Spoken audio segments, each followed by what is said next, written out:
আমার বক্তব্য হচ্ছে সরকারের কাছে, সরকার আপনি মনে রাখবেন আপনাকে কেউ সত্য কথা বলবে না, আপনার দলীয় লোকরা বলবে না ভয়ে, এবং আপনার সরকারের ব্যুরোক্রেসি বলবে না, আপনার সরকারের ইন্টেলিজেন্স কমিউনিটি বলবে না। তারা সবসময় আপনাকে প্রশংসার জগতে আবদ্ধ রাখবে। স্বাধীন সাংবাদিকতা হচ্ছে একমাত্র প্রতিষ্ঠান যারা আপনাকে সত্য কথা বলবে। এবং আমি মনে করি একটা সরকার সত্যিকার অর্থে যদি স্বাধীন সাংবাদিকতায় বিশ্বাস করে, সত্যিকার অর্থে সেই উদারপন্থী দৃষ্টিভঙ্গি রাখে, তাহলে তারাই সবচেয়ে বেশি লাভবান হবে। আপনি যে প্রোগ্রাম নিয়েছেন, আপনি যে প্রজেক্ট বাস্তবায়ন করছেন, এটা কি সঠিক? এটা কি জনগণ গ্রহণ করছে? এটা কি করাপশনের মধ্যে ডুবে যাচ্ছে না? এই কথা আপনাকে কে বলবে? আরেকটা কথা, সরকার আপনি যে বাজেট নিয়ন্ত্রণ করেন, লক্ষ লক্ষ কোটি টাকার বাজেট, আপনি এক মুহূর্তের জন্য মনে করবেন না এই টাকা আপনার, এই টাকা হচ্ছে ট্যাক্স পেয়ারদের, এই টাকা হচ্ছে জনগণের। আপনি কিভাবে সেটা ব্যবহার করছেন, অবশ্যই আপনাকে আমরা সমর্থন করব যেখানে সুন্দর, সঠিক, গণতান্ত্রিক এবং প্রো পিপুল প্রজেক্ট হয়। কিন্তু ওই প্রজেক্ট যদি করাপশনের মূল জায়গা হয়ে যায়, এই কথা কিন্তু আপনাকে শুধু স্বাধীন সাংবাদিকতাই বলবে। সর্বশেষ আমার বক্তব্য হচ্ছে যে আমি মনে করি যেমন এই জুলাইয়ের বিপ্লবের ফলে নতুনভাবে গণতন্ত্রের পুনঃপ্রতিষ্ঠা করার সুযোগ আসছে, জবাবদিহিতামূলক সমাজের প্রতিষ্ঠা করার সময় এসছে, একইভাবে সাংবাদিকতার একটা নতুন গণতান্ত্রিক, বলিষ্ঠ, ন্যায়পরায়ণ, এথিক্যাল জার্নালিজম করার একটা সময় এসছে।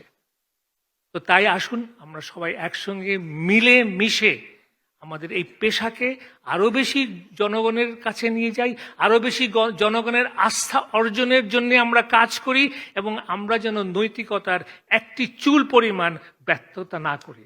আমরা যারা এডিটর হওয়ার সৌভাগ্য অর্জন করেছি, আমরা যেন মনে রাখি আমাদের প্রত্যেকটি আচরণ, আমাদের প্রত্যেকটি কাজ, আমাদের নিজের জীবনের যে মূল্যবোধ, এটা কিন্তু আমার পেশাকে, আমার প্রতিষ্ঠানকে প্রভাবান্বিত করে।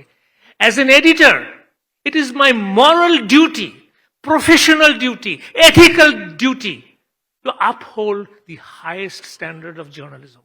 আমি যদি সম্পাদক হিসাবে নৈতিকতার পতন ঘটাই, নৈতিকতার পরিপন্থী কোনো কাজ করি, তাহলে আমার প্রতিষ্ঠান প্রভাবান্বিত, ধ্বংস হয়, আমার পেশা কুলসিত হয়। তাই যারা আমরা সম্পাদক হওয়ার সৌভাগ্য অর্জন করেছি, আমরা যেন আমাদের পেশাগত কাজে, ব্যক্তিগত কাজে আমরা কখনো যেন এক মুহূর্তের জন্য না ভুলি যে আমাদের একটা মরাল responsibility, which is even higher in my view than any other values in our life. তৃতীয়ত, আমি মালিকদের কাছে বলতে চাই, আপনারা যারা সংবাদপত্রে বিনিয়োগ করেন, আপনাদেরকে ধন্যবাদ। কিন্তু আপনি অন্য ইন্ডাস্ট্রিতে যে বিনিয়োগ করেন, সেই মানসিকতা নিয়ে আপনি যদি গণমাধ্যমে বিনিয়োগ করেন, তাহলে সেই গণমাধ্যম কখনোই জনগণের আস্থা অর্জন করবে না। এখানেই আমি একটা কথা বলতে চাই, দিস ইজ মাই ভিউ। সেটা হচ্ছে যে আমি সাংবাদিকতাকে মনে করি উই আর সোশ্যাল ডক্টরস, আমরা সামাজিক ডাক্তার। আমি যখন একটা ডাক্তারের কাছে যাই, আমি কি কারণে যাই? আমি জানতে চাই আমার শারীরিক কোনো অসুখ বিসুখ আছে কিনা, দুর্বলতা আছে কিনা, আমার কোলেস্টেরল কি, আমার ভিটামিনের অবস্থা কি, অর্থাৎ আমার নেগেটিভ ইস্যুগুলোই জানতে চাই।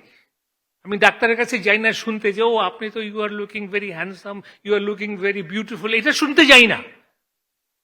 আমি শুনতে যাই আমার কোনো অসুখ আছে কিনা। সিমিলারলি জার্নালিজম, সাংবাদিক আমরা যারা, উই আর সোশ্যাল ডক্টরস।